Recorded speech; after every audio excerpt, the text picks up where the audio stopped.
Welcome back. I am working on a brand new project. I want to talk to you about some of the things I do before I make even one cut in my wood. So this project is called Jewelry Box for My Daughter. She is turning 9 in a couple weeks. I got 19 days to make this. I've planned other projects for her, such as cradle for my daughter, crib for my daughter, and dollhouse for my daughter, but none of those have ever come past a glimmer in my mind. So hopefully this one will come through. So I first step started with just looking through a million plans and box books and things. And so I found one I really like in a book by Doug Stowe called A Jewelry Box with a Sliding Tray.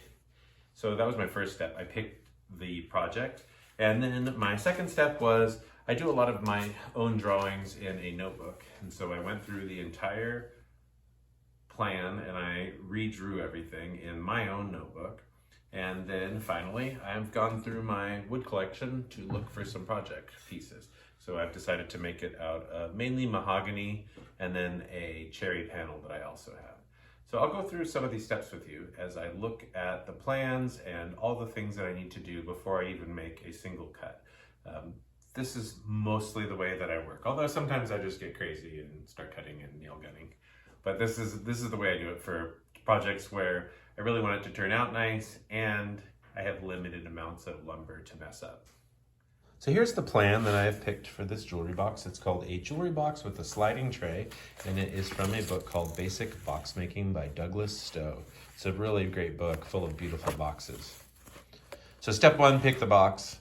Step two, you really have to take plans apart. You cannot take drawings as totally correct, and you cannot take cut lists, which we have on the next page, as totally correct. So when I started woodworking, I thought what you did is more like Legos. You just take all your pieces, you cut them to the size shown in the drawings, and then you assemble it, just like kind of Legos. You follow the directions.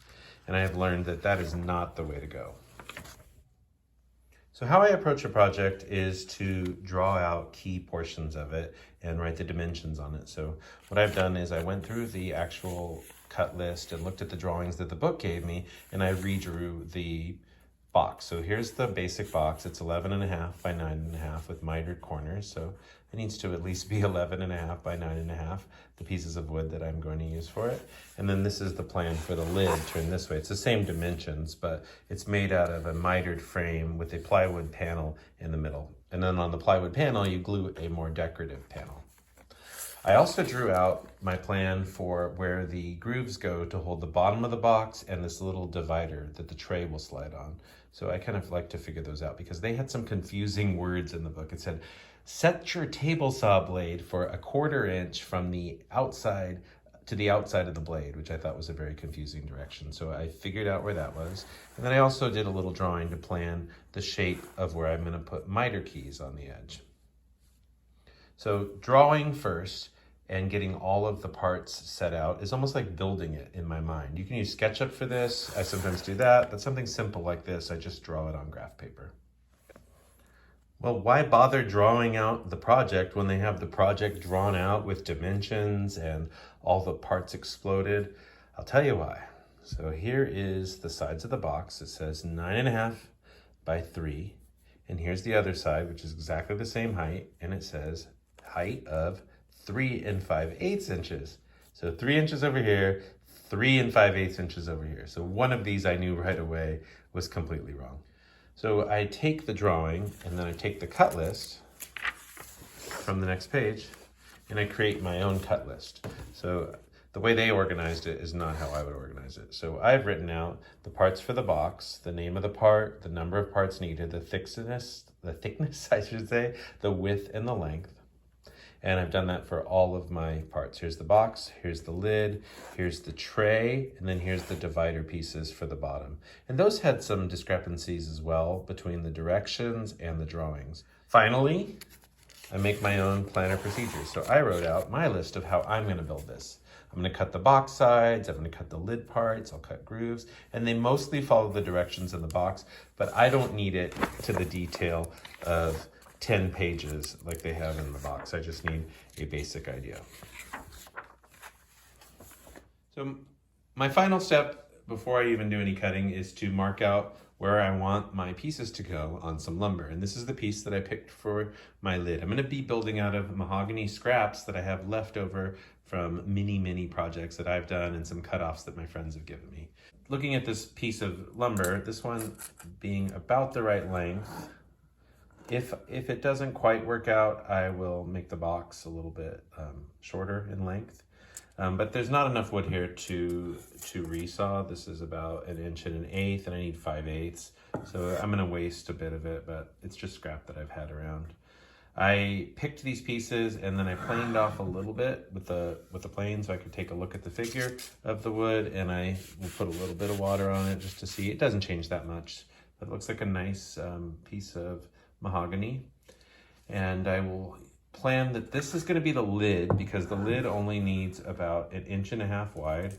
So 1.5 inches wide times 4 gives you 6 inches, plus you need some room for the kerf. So I'm just going to cut this to 8 inches, and I wrote lid on it.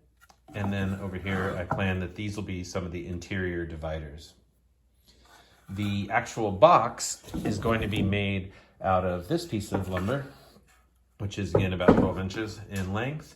And I've labeled it box, and it has a very similar grain pattern. I'm not sure if it's from the same board. But this I need 3-inch pieces, and this is about the right length, and I have 14 inches, so I have plenty of space to create the box out of this. But I don't have a lot of setup wood if I do use this, so that's one thing to take in consideration. I like to have a little bit of extra lumber to do setup. Finally, the box is going to have a decorative panel. So I found this piece, I think it's cherry. It was just on the scrap pile, and it had already been surfaced a little bit. And I just put a little bit of water on it so I could take a look at the figure. And there's this kind of nice knot in the middle of it. And if I can get this to survive being resawn, I will make this the top panel of the wood. Now that I have drawn out my project and then redrawn out my project, I am ready to build, I think. I have my lumber, it's been sitting around, so it's pretty much ready to be cut. And I have done the most important parts, which I have thought through building everything. Thinking through the projects is like almost as good as building the projects. Not for people receiving them, but for you, the woodworker, for me, the woodworker. That's one of the things I like about custom woodworking is the puzzle figuring out. The figuring out of the puzzling. I'll see you next time.